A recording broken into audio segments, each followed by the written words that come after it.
എന്താണ് എ.പി.വൈ അഥവാ അടൽ പെൻഷൻ യോജന എന്ന് വിശദമാക്കുന്ന ഈയൊരു വീഡിയോയിലേക്ക് എല്ലാവർക്കും സ്വാഗതം.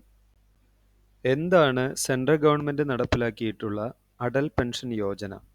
അടൽ പെൻഷൻ യോജന അൺഓർഗനൈസ്ഡ് സെക്ടേഴ്സിൽ ജോലി ചെയ്യുന്ന വ്യക്തികൾക്ക് സാമ്പത്തിക സുരക്ഷ ഉറപ്പാക്കുന്ന ഒരു പദ്ധതിയാണ്. എ.പി.വൈയുടെ പ്രധാന ലക്ഷ്യങ്ങളിലൊന്നാണ് രാജ്യത്തെ മുതിർന്ന പൗരന്മാർക്കും കുറഞ്ഞ ജീവിത നിലവാരമുള്ള വ്യക്തികൾക്കും സാമ്പത്തിക സുരക്ഷ ഉറപ്പാക്കുക എന്നത്. സെൻട്രൽ ഗവൺമെന്റ് ജൂൺ 2015 ഈ പദ്ധതി ആരംഭിക്കുന്നത്. Pension fund regulatory and development അതോറിറ്റിയുടെ കീഴിലാണ് ഈ പദ്ധതി നടപ്പിലാക്കിയിട്ടുള്ളത്. ഇതുവരെ 5.25 കോടിയോളം സബ്സ്ക്രൈബേഴ്സ് ഈ പദ്ധതിയിൽ അംഗങ്ങളാണ്. 1 ഒക്ടോബർ 2022 മുതൽ ഇൻകം ടാക്സ് പേ ചെയ്യുന്ന വ്യക്തികൾക്ക് അടൽ പെൻഷൻ യോജനയിൽ ജോയിൻ ചെയ്യാനാവില്ല എന്ന അമെൻമെന്റ് നിലവിൽ വന്നിട്ടുണ്ട്. ഇനി ഈയൊരു പദ്ധതിയുടെ ഏറ്റവും പ്രധാനപ്പെട്ട സവിശേഷതകൾ എന്തെല്ലാമാണെന്ന് നോക്കാം. ഈയൊരു പദ്ധതിയിൽ അംഗമാവുന്ന ഒരു വ്യക്തിക്ക് 60 വയസ്സ് പൂർത്തിയായതിനു ശേഷം പ്രതിമാസം 1000 രൂപ മുതൽ 5000 രൂപ വരെ പെൻഷൻ തുകയായി ലഭിക്കുന്നതാണ്. ഇനി ഈയൊരു വ്യക്തിക്ക് മരണം സംഭവിക്കുകയാണെങ്കിൽ അദ്ദേഹത്തിന്റെ സ്പൗസിന് ഈ പെൻഷൻ തുക കൈപ്പറ്റാവുന്നതാണ്.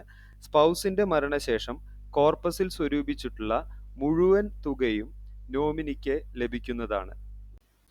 ഇനി ആർക്കെല്ലാം അടൽ പെൻഷൻ യോജനയിൽ അംഗമാവാം എന്നുള്ളത് നോക്കാം. അടൽ പെൻഷൻ യോജനയിൽ അംഗമാവുന്ന വ്യക്തി തീർച്ചയായും 18നും 40 വയസ്സിനും ഇടയിൽ പ്രായമുള്ള ഒരു ഇന്ത്യൻ സിറ്റിസൺ ആയിരിക്കണം.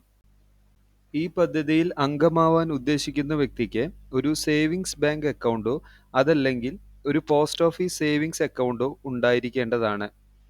ഏതെങ്കിലും സ്റ്റാറ്റ്യൂട്ടറി സോഷ്യൽ സെക്യൂരിറ്റി സ്കീമിൽ അംഗമായിട്ടുള്ളവർക്ക് എ.പി.വൈയിൽ ജോയിൻ ചെയ്യാൻ സാധിക്കുന്നതല്ല.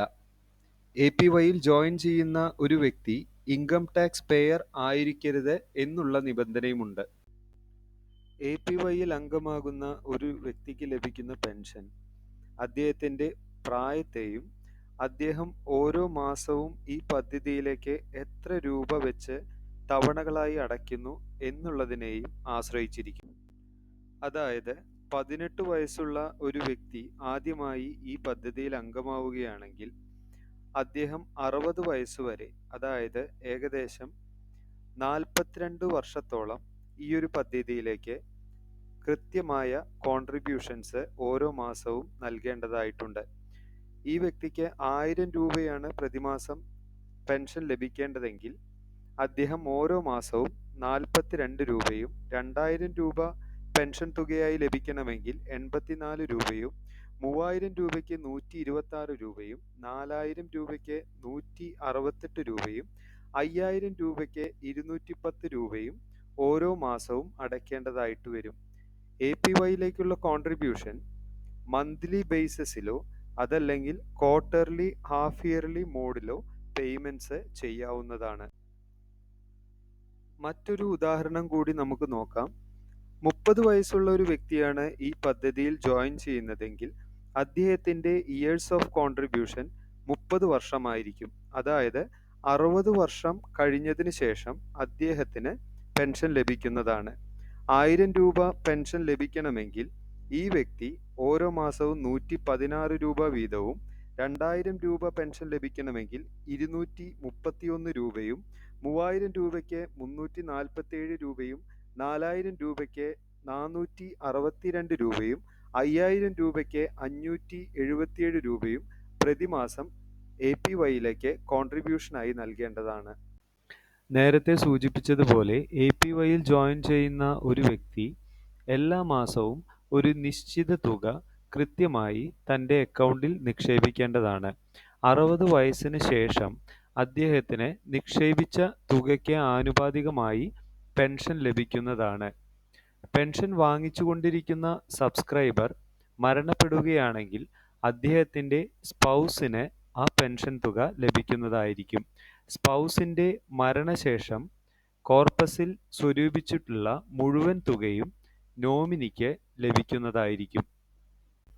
ഇനി സബ്സ്ക്രൈബർ 60 വയസ്സാവുന്നതിന് മുന്നേ മരണപ്പെടുകയാണെങ്കിൽ സ്പൗസിന് സബ്സ്ക്രൈബറുടെ APY അക്കൗണ്ട് തൻ്റെ പേരിലേക്ക് മാറ്റുകയും ട്രാൻസാക്ഷൻ കണ്ടിന്യൂ ചെയ്യാവുന്നതുമാണ്. ഇനി സബ്സ്ക്രൈബർ 60 വയസ്സിന് മുന്നേ മരണപ്പെടുന്നൊരു സാഹചര്യത്തിൽ സ്പൗസിനും APY അക്കൗണ്ട് ഉണ്ടെങ്കിൽ സബ്സ്ക്രൈബർക്ക് 60 വയസ്സാവുന്നതുവരെയുള്ള കോൺട്രിബ്യൂഷൻസ് സ്പൗസ് കൃത്യമായി തവണകളായി APY അക്കൗണ്ടിലേക്ക് നൽകേണ്ടതായി വരും. ഈയൊരു സാഹചര്യത്തിൽ സബ്സ്ക്രൈബർക്ക് 60 വയസ്സ് എന്ന കാലപരിധി കഴിഞ്ഞതിന് ശേഷം സ്പൗസിന് മന്ത്ലി പെൻഷനായോ അതല്ലെങ്കിൽ കോർപ്പസിൽ സ്വരൂപിച്ചിട്ടുള്ള മുഴുവൻ തുകയോ APY അക്കൗണ്ടിൽ നിന്നും വിഡ്രോ ചെയ്യാവുന്നതാണ്. സബ്സ്ക്രൈബർ വിവാഹിതനോ വിവാഹിതയോ അല്ലെങ്കിൽ കോർപ്പസിലുള്ള എമൗണ്ട് നോമിനിക്ക് ലഭിക്കുന്നതാണ്.